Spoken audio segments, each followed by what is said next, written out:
Okay, how about being embarrassed? Do you remember any time where you were really embarrassed? Yeah, I think in high school. And I kind of tripped over, and it was really embarrassing, and everyone was laughing, and that guy, saw me. I think that would be really embarrassing. Hello everyone, and that was Stella talking about a time she was embarrassed. And today we are going to look at how to use ed and ing adjectives correctly. So let's get started, and here are some examples. Okay, first, the movie was boring. The movie was boring. Here we use ing because the movie creates the action. But now we have, I was bored watching the movie. I was bored watching the movie. Here, you are receiving the action. The subject is receiving the action, so we use ed. Okay, now let's look at frightened versus frightening. We have, the storm was frightening. The storm was frightening.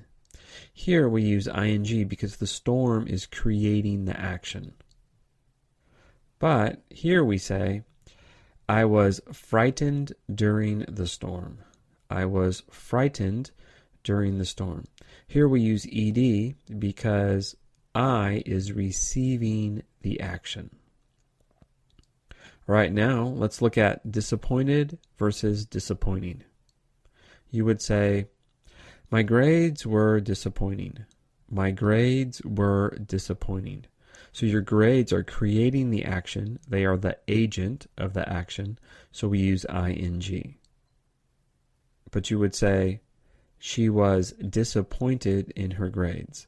She was disappointed in her grades.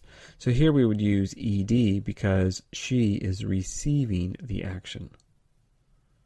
Okay, up next we have annoyed versus annoying. First we have, the noise from the chainsaw was annoying. The noise from the chainsaw was annoying. So we use ing because the noise is the agent. It is causing the action. Next we have, it was annoying listening to the chainsaw. It was annoying listening to the chainsaw. So here we use annoying because it is causing the action. And it is a pronoun, and it's referring to the act of listening to the noise. So it's still creating the action. Okay, next we have, I felt annoyed listening to the saw. I felt annoyed listening to the saw. So here you feel the action, you receive the action, so ed. Okay, and lastly we have interested versus interesting. You could say, I am interested in history. I am interested in history. So you receive the action, you receive the feeling. And you could say, ancient history is not interesting to me. Ancient history is not interesting to me. So here, history is the agent, so you use ing. Now there's one thing though that might be a trick, is sometimes you'll see, the movie bored me. The movie bored me. And you go, wait a minute, hey, that's ed. Well, here, bored is actually a verb. So it's the verb of the sentence, and movie is the subject. So it's not being used as an adjective.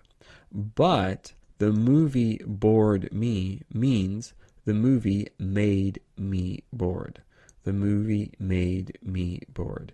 And here, bored is an adjective. And that's it. That's ed versus ing. I hope that helped, and let's finish you off listening one more time to Stella talking about a time she was embarrassed. Okay, how about being embarrassed? Do you remember any time where you were really embarrassed? Yeah, I think in high school. And I kind of tripped over, and it was really embarrassing, and everyone was laughing, and that guy, saw me. I think that would be